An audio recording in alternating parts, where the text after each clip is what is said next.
You know, there's a stigma in the Black community in which, no, we don't want to go to therapy, you know, my family's going to think a certain thing or this and that. What has happened now, and I attribute this partly to the pandemic, partly to the call for more Black identified therapists. There is a shortage of us, and females as well. And so with that now being at the forefront, there's a lot more courage that I see from some of my clients. And that's anywhere from 11, 12 years old, right up to 35, 40-year-olds. You know, and they are coming in because for those same reasons, they've found that they've been invalidated through their childhood, and the cultural aspect of how they grew up and what life looks like today.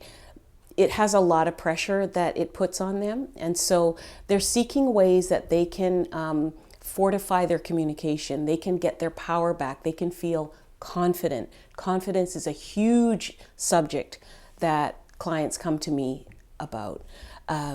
Building their confidence again, being able to have self-respect.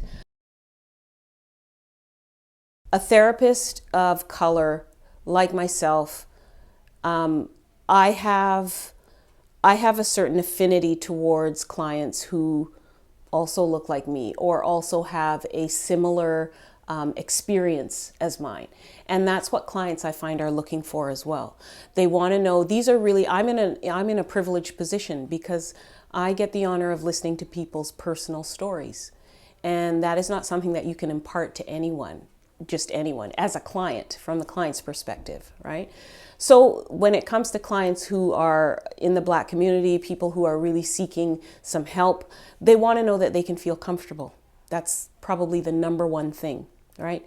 This is something that has been a stigma in certain cultures for a long, long time. And even when clients come to me, they're still kind of wary about how much can I tell you? You're really going to know about my background. And I've been finding that there are a lot of things when clients come to me, they have an initial presenting problem. So it might be depression, it might be anxiety. Only later and deeper into the sessions to find out that it has something more to do with a childhood trauma, you know, or how they were treated in school.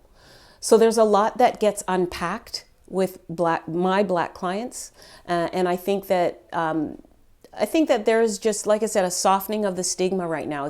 It's becoming more acceptable, right?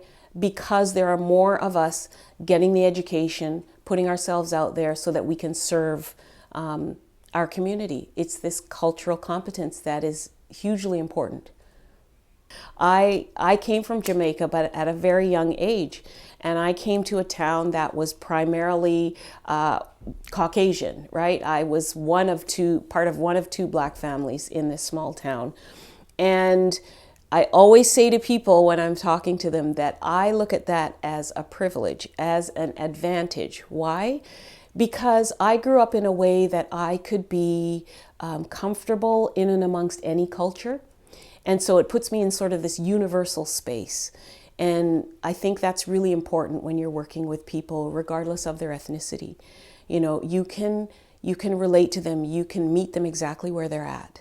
And so that's what I try to hold as sort of a primary way of entering into a relationship with my clients, be they Black or otherwise.